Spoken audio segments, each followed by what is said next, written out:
Hello friends, welcome back to my channel. இன்றைக்கி இந்த வீடியோவில் என்ன பார்க்க போகிறோன்னு பார்த்தீங்கன்னா, நம்ம கமெண்டில் பார்த்தீங்கன்னா நிறைய பேர் Meesho seller account customer care கிட்ட எப்படி நம்ம பேசுகிறது, எனக்கு ஏதாவது ஒரு ப்ராப்ளம்னா நான் அவங்கக்கிட்ட சொல்லி எப்படி அதை சால்வ் பண்ணுறது, கஸ்டமர் கேர் நம்பர் கொடுங்க, கஸ்டமர் சப்போர்ட் எப்படி நான் டீல் பண்ணுறது, இந்த மாதிரி ரிப்பீட்டடாக கமெண்ட்ஸ் வந்துட்டுருக்கு. ஸோ நான் இது ஆல்ரெடி வீடியோவில் ஓரலாக சொல்லியிருக்கேன். நம்ம கஸ்டமர் கேரில் டைரெக்டாக பேசலாம் முடியாது, கம்ப்ளைண்ட் தான் ரைஸ் பண்ணணும்னு சொல்லிட்டு.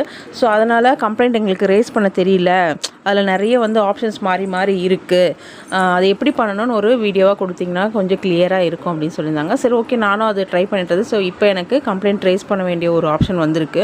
ஸோ அதனால் நான் எப்படி ரேஸ் பண்ணியிருக்கேன் அப்படின்னு சொல்லிட்டு இதில் உங்களுக்கு கிளியராக ஸ்க்ரீன் ரெக்கார்டாகவே கொடுத்துருக்கேன். ஸோ வீடியோவை ஃபுல்லாக பார்த்தீங்கன்னா உங்களுக்கும் ஏதாவது மீஷோ செல்லர் அக்கௌண்ட்டில் ப்ராப்ளம் அப்படின்னா நீங்களும் இதே ஸ்டெப்ஸ் ஃபாலோ பண்ணி உங்களோட கம்ப்ளைண்ட் ரேஸ் பண்ணுங்கள்.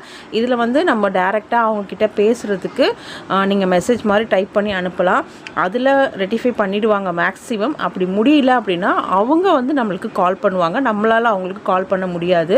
ஸோ நம்ம என்ன நம்பர் கொடுத்து ரிஜிஸ்டர் பண்ணியிருக்கோமோ அந்த ரிஜிஸ்டர் நம்பருக்கு மீஷோ சைட்லேருந்து நமக்கு கால் பண்ணி நம்மளோட டவுட் கிளியர் பண்ணுவாங்க. பட் ஆனால் தமிழில் பேச மாட்டாங்க, இங்கிலீஷ் ஆர் ஹிந்தியில் தான் பேசுவாங்க. அதனால் நீங்கள் மேக்ஸிமம் உங்களோட டவுட்டை டைப்பிங்லேயே முடிச்சுக்க பாருங்கள். ஸோ டைப்பிங்லனா கூட யாருக்கும் டைப் பண்ண தெரியல அப்படின்னா கூகுள் டிரான்ஸ்லேட்டில் போட்டு நீங்கள் டைப் பண்ணி அதை நீங்கள் காப்பி பேஸ்ட் பண்ணிக்கலாம். பட் பேசுகிறதுக்கு உங்களுக்கு இங்கிலீஷில் பேச முடியும், இல்லை ஹிந்தியில் பேச முடியும்னா நீங்கள் பேசிக்கலாம். சரி, வாங்க இப்போது நம்ம வீடியோக்குள்ளே போகலாம். வீடியோக்குள்ளே போகிறதுக்கு முன்னாடி நீங்கள் இப்போ தான் நம்ம சேனலுக்கு ஃபஸ்ட் டைமாக விசிட் பண்ணியிருக்கீங்கன்னா சப்ஸ்கிரைப் பண்ணி கூட பெல் ஐகான் ப்ரெஸ் பண்ணி வச்சுக்கோங்க. அப்போ தான் நான் போகிற நோட்டிஃபிகேஷன் எல்லாமே வரும்.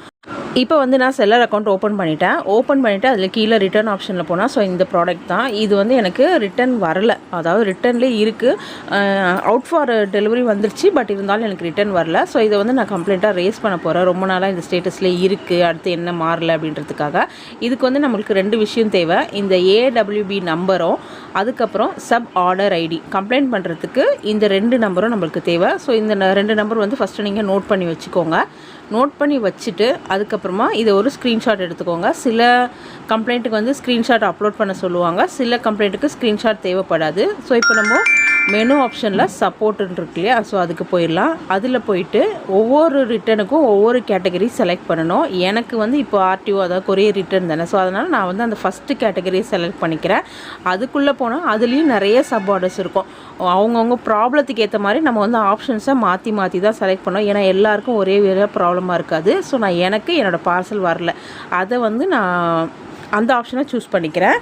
உங்களுக்கு ஒரு வேளை அந்த QC எரர் ப்ராப்ளம் வருது, இல்லை இன்வென்டரி லைவ்லேயே வரல, ஸ்டாக் அப்டேட் ஆகலை, இல்லை ப்ரைஸிங்கில் சேஞ்ச் பண்ணோம் அப்படின்னா அதுக்கேற்ற மாதிரி நிறைய ஆப்ஷன்ஸ் இருக்கும். ஸோ அது எதுவோ அந்த ஆப்ஷனை பார்த்து நீங்கள் செலக்ட் பண்ணிக்கோங்க. அது மட்டும்தான் டிஃப்ரெண்ட்டு. மற்றபடி கம்ப்ளைண்ட் கொடுக்குறது எல்லாமே இந்த சேம் தான். அப்படி எனக்கு இதில் எந்த ஆப்ஷனுமே எனக்கு தெரியலனா கீழே பார்த்தீங்கன்னா அதர்ஸ்னு ஒரு ஆப்ஷன் இருக்கும், அதை செலக்ட் பண்ணி நீங்கள் கம்ப்ளைண்ட் பண்ணிவிடுங்க.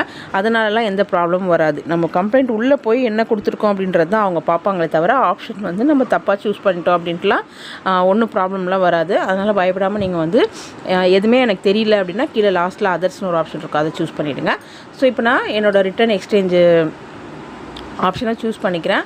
அதுக்கு கீழே அதில் என்னென்ன அதாவது நம்ம எப்படி கொடுக்கணும், கம்ப்ளைண்ட்டை எப்படி ரேஸ் பண்ணணும், என்னென்ன டீட்டெயில்ஸ் அப்படின்னு நீங்கள் கொடுத்துருப்பாங்க. ஃபஸ்ட் ஒரு தடவை அதை நீங்கள் கிளியராக படித்து பார்த்துக்கோங்க. அதுக்கப்புறம் இந்த ஆப்ஷன் இருக்குது பார்த்தீங்களா, ரேஸ் டிக்கெட்டுன்ட்டு. ஸோ இதை செலக்ட் பண்ணுங்கள். ரைட் சைடில் செலக்ட் பண்ணிவிட்டு இந்த இடத்துல தான் நம்ம அந்த sub order ID and AWB number ரெண்டுத்தையுமே இங்கே மென்ஷன் பண்ணணும். அதுக்கு அடுத்த ஆப்ஷன் எந்த கொரியர் பார்ட்னர், ஒரு கொரியர் பார்ட்னர் 3-4 பேர் இருப்பாங்க. ஸோ அதில் எந்த பார்ட்னரோ அவங்களோட நேமை நம்ம செலக்ட் பண்ணணும். சப் ஆர்டர் ஐடி போட்டுருங்க, அதுக்கப்புறம் அந்த கொரியரோட நம்பர் போட்டுருங்க. இது நான் திரும்பவும் சொல்கிறேன், எல்லாத்துக்கும் இதே ப்ரொசீஜர் இருக்காது. ஒவ்வொரு கம்ப்ளைண்ட்டுக்கு ஏற்ற மாதிரி வேறு மாதிரி இருக்கும். சில இதில் ஸ்க்ரீன்ஷாட் அட்டாச் பண்ணுற மாதிரி வரும், பட் இதில் எனக்கு ஸ்க்ரீன்ஷாட் அட்டாச் பண்ணுற மாதிரி வரல. பட் இன்வென்டரி ப்ராப்ளமோ இல்லைனா கேட்லாக் அப்லோட் பண்ணுறதுல ஏதாவது ப்ராப்ளமோ வருதுன்னா கண்டிப்பாக அதுக்கு நம்ம ஸ்க்ரீன்ஷாட் இங்கே அட்டாச் பண்ண சொல்லுவாங்க. அதனால் நீங்கள் முன்னாடி ஸ்க்ரீன்ஷாட் எடுத்து வச்சுக்கோங்க. அதுக்கப்புறம் டிஸ்கிரிப்ஷன், இதில் நம்மளுடைய ப்ராப்ளம் என்னவோ அது நம்ம டீட்டெயிலாக இங்கே டைப் பண்ணலாம். அது நம்மளோட விருப்பம் தான். இல்லை அப்படிலாம் எதுவுமே எனக்கு வேண்டாம் அப்படின்னாலும் நீங்கள் கொடுத்துடலாம், ஒன்றும் ப்ராப்ளம் கிடையாது. எனக்கு இதில் டீட்டெயிலாக சொல்கிறதுக்கு ஒன்றும் இல்லை, ஆர்டர் ரிசீவ் ஆகலை. ஸோ அதனால் நான் அதை மட்டும் மென்ஷன் பண்ணிக்கிறேன். எப்படி நம்ம இதில் டீட்டெயில் கொடுத்தாலும் சரி கொடுக்கலனாலும் சரி அவங்க நம்ம மேலே ஐடி நம்பர் போட்டிருக்கோம் இல்லையா, ஸோ அந்த ஐடி நம்பரை பார்த்து நம்ம ஆர்டரில் என்ன ப்ராப்ளம் அப்படின்றத அவங்க கண்டிப்பாக தெரிஞ்சுப்பாங்க. அதனால் எனக்கு டைப் பண்ண தெரியலையே அப்படின்னு சொல்லலாம் யாரும் ஃபீல் பண்ணாதீங்க. அப்படி முக்கியமாக ஏதாவது டைப் பண்ணி ஆகணும்னா நீங்கள் போய் கூகுள் டிரான்ஸ்லேட்டில் நீங்கள் தமிழில் பேசுனீங்கன்னா கூட அதுவே இங்கிலீஷில் கொடுக்கும். ஸோ அங்கேருந்து காப்பி பண்ணிவிட்டு இங்கே வந்து ஜஸ்ட் பேஸ்ட் பண்ணிவிட்டு அதுக்கப்புறம் சப்மிட் கொடுத்துருங்க. நான் அந்த இடத்துல மறைச்சிருக்கிறது வந்து ஃபோன் நம்பர் தான். உங்களோட ரிஜிஸ்ட்ரேஷன் ஃபோன் நம்பர் அந்த இடத்துல இருக்கும், வேறு எதுவும் கிடையாது. இப்போது சப்மிட் பண்ணியாச்சு. அவங்க வந்து நம்ம டிக்கெட்டுக்கு ரெஸ்பான்ஸ் பண்ணுவாங்க. அதாவது ஃபஸ்ட்டு மெசேஜாக பண்ணுவாங்க. மெசேஜ் பண்ணி அதில் கிளியர் பண்ண முடியலன்னா அவங்க நம்மளுக்கு கால் பேக் பண்ணுவாங்க. ஸோ வரி பண்ணிக்காதீங்க. இப்படி தான் வந்து நம்ம மீஷோ கஸ்டமர் கேர் கிட்ட நம்மளால் பேச முடியும். டைரெக்டாக நம்மளால் நம்பர் போட்டுலாம் பேச முடியாது. எந்த ப்ராப்ளமாக இருந்தாலும் நீங்கள் இதே மெத்தட் ஃபாலோ பண்ணி உங்களோட டிக்கெட்டை வந்து நீங்கள் ரேஸ் பண்ணுங்கள். அவங்க ரெஸ்பான்ஸ் பண்ணுவாங்க. நான் இதுக்கு முன்னாடி வந்து கம்ப்ளைண்ட் பண்ணியிருக்கதை உங்களுக்கு காட்டுறேன், அதையும் பாருங்கள். ஏன்னா சில பேர் இந்த மாதிரி பண்ணாலாம் அவங்க பதில் சொல்ல மாட்டாங்க, இதெல்லாம் பார்த்து ரீப்ளே பண்ண மாட்டாங்க. அதனால் பேசினா தான் நம்மளுக்கு புரியும், நம்மளோட ப்ராப்ளம் வந்து சீக்கிரமாக சரியாகும் அப்படின்னு நினைக்கிறீங்க. ஆனால் அப்படி கிடையாது, நல்லா தான் சப்போர்ட் பண்ணுறாங்க.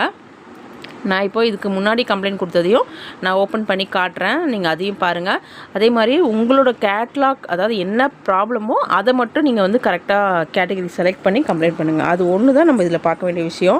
ஏன்னா நம்ம வந்து தப்பான கேட்டகரி பண்ணோன்னா அவங்க என்ன சொல்லிடுறாங்கன்னா, நீங்கள் வந்து அதாவது ராங் ஆப்ஷன் செலக்ட் பண்ணியிருக்கீங்க, ஸோ இப்படி பண்ணுங்க அப்படின்னு சொல்லிட்டு அவங்களே வந்து ஒரு இன்ஸ்ட்ரக்ஷன் மாதிரி கொடுத்துட்றாங்க நம்ம கம்ப்ளைண்ட் ரைஸ் பண்ணுறதுக்கு.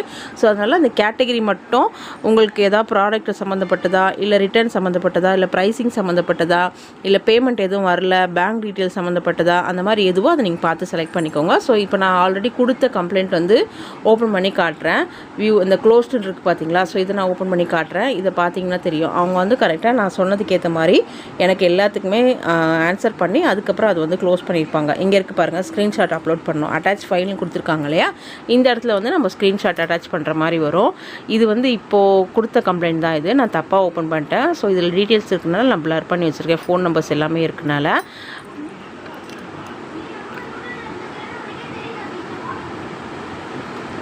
இதே மாதிரி தான் நீங்கள் என்ன கம்ப்ளைண்ட் கொடுக்குறதா இருந்தாலும் மீஷோ சைடில் நம்மளால் பேச முடியும். ஸோ நீங்கள் உங்களோட ப்ராப்ளம் என்னவோ அதுக்கேற்ற மாதிரி செலக்ட் பண்ணி கம்ப்ளைண்ட் பண்ணுங்கள். கண்டிப்பாக அவங்க வந்து ஒரு கம்ப்ளைண்ட்டுக்கு ஏற்ற மாதிரி ஒரு கம்ப்ளைண்ட் வந்து 2லேருந்து 3 மணி நேரத்துலலாம் வந்து ரெக்டிஃபை பண்ணிடுறாங்க. ஒரு கம்ப்ளைண்ட்டுக்கு வந்து 2லேருந்து 3 நாள் ஆகுது. அது கம்ப்ளைண்ட்டை பொறுத்து தான் அவங்க எவ்வளோ சீக்கிரம் நம்மளுக்கு அதை ரெக்டிஃபை பண்ணி கொடுக்குறாங்க அப்படின்றது இருக்குது. அதே மாதிரி எனக்கு கால் பேக்கும் பண்ணியிருக்காங்க. எனக்கு கால் பேக் எப்போ பண்ணியிருக்காங்கன்னு பார்த்தீங்கன்னா, ஸ்டார்டிங் ஸ்டேஜில் இந்த QC பாஸ் வந்து வரவே இல்லை ஒரு ப்ராடக்ட்டுக்கு. ஸோ அந்த ப்ராடக்ட்க்கு வந்து நான் திரும்ப வந்து கம்ப்ளைண்ட் பண்ணிகிட்டு இருந்தேன். அதாவது அவங்க வந்து லைவில் வந்துடும், இவ்வளோ நேரத்தில் லைவ் வரும், இப்படி வரும்னு சொல்கிறாங்க. பட் ஆனால் எனக்கு அது லைவ் வரல. அதனால் நான் வந்து திரும்ப 2-3 தடவை ஒரே கம்ப்ளைண்ட் வந்து ரிப்பீட்டடாக கொடுத்தப்போ அவங்க வந்து எனக்கு கால் பேக் பண்ணாங்க. அவங்களே தான் கால் பண்ணி பேசினாங்க. ஸோ ஹிந்தியில் தான் பேசினாங்க. எனக்கு தெரிஞ்ச அளவுக்கு நான் ஓரளவுக்கு மேனேஜ் பண்ணி ஹிந்தி இங்கிலீஷ் அப்படின்னு சொல்லி தான் நான் பேசி அதுக்கப்புறம் தான் அந்த ப்ராடக்ட் வந்து எனக்கு லைவில் வந்துச்சு. ஸோ அதே மாதிரி ஏதாவது ப்ராப்ளமாக இருந்தால் கண்டிப்பாக அவங்களும் காலும் பண்ணுறாங்க. அதனால் அதுவும் ஒரு சப்போர்ட் தான் இருக்குது நமக்கு மீஷோ சைட்லேருந்து. இதில் இருக்க ஒரே ஒரு மைனஸ் என்னென்னு பார்த்தா, கஸ்டமர் ரிட்டர்ன் போட்டாங்கன்னா நமக்கு ஷிப்பிங் சார்ஜ் வந்து டபுள் ஷிப்பிங் சார்ஜ், அது ஒரே ஒரு மைனஸ் தான் இருக்குது. ஸோ அதனால் நீங்கள் ப்ராடக்ட் சூஸ் பண்ணும் போதும், ரெண்டாவது ப்ராடக்ட்டுக்கு ப்ரைஸ் வைக்கும் போதும், அதை ப்ரைஸ் நம்ம ஆட் பண்ணுறோம் இல்லையா, ஸோ அப்போது கொஞ்சம் எக்ஸ்ட்ரா மார்ஜினாக வச்சு ஆட் பண்ணிக்கோங்க. அப்போ தான் நமக்கு கஸ்டமர் ரிட்டர்ன்ஸ் ஏதாவது வந்தால் நம்மளால் சமாளிக்க முடியும், நமக்கு எந்த நஷ்டமும் இல்லாமல் இருக்கும். ஏன்னா நம்ம ஒரு தொழில் பண்ணுறது நஷ்டத்துக்கு பண்ணக்கூடாது, கண்டிப்பாக லாபத்துக்கு பண்ணோம். லாபம் இல்லைனாலும் நம்ம நஷ்டப்படக்கூடாது. அதனால் அது ஒன்று மட்டும் கவனமாக வச்சுக்கிட்டு மீஷோவில் தாராளமாக நீங்கள் சேல் பண்ண ஸ்டார்ட் பண்ணுங்கள். அதே மாதிரி ப்ராடக்ட் வந்து இந்த சாரியோ குர்த்திஸோ இந்த மாதிரி ப்ராடக்ட்ஸ் வந்து சேல் பண்ணுறீங்கன்னா நீங்கள் கொஞ்சம் கஷ்டம்தான். ரிட்டன் வந்து அதில் அதிகமாக வரதான் செய்யும். ஏன் அப்படின்னா, நம்ம ஃபோட்டோவில் ஒரு கலராக இருக்கும், ஆனால் அவங்களுக்கு அங்கே நேரில் போனோன்னு ஒரு கலராக இருக்கும். ஸோ அது பிடிக்காது, அதனால் ரிட்டன் போடுவாங்க. ஸோ அதனால் அந்த மாதிரி ப்ராடக்ட்டை வந்து கொஞ்சம் அவாய்ட் பண்ணிக்கோங்க. ஏன்னா ரிட்டன் வந்துச்சுன்னா உங்களால் சமாளிக்க முடியும். பெரிய பெரிய ஆர்டர்ஸ் வருது, அதாவது நிறைய ஆர்டர்ஸ் வருதுன்னா நம்மளால் சமாளிக்க முடியும்.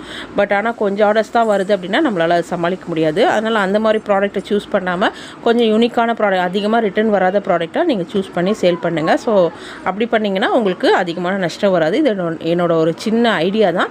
உங்களுக்கு யூஸ்ஃபுல்லாக இருந்தால் நீங்கள் யூஸ் பண்ணிக்கோங்க. இதே மாதிரி இன்னும் நிறைய வீடியோஸ் வேணும்னா நம்ம சேனலுக்கு சப்போர்ட் பண்ணுங்கள். தேங்க்யூ, பாய்.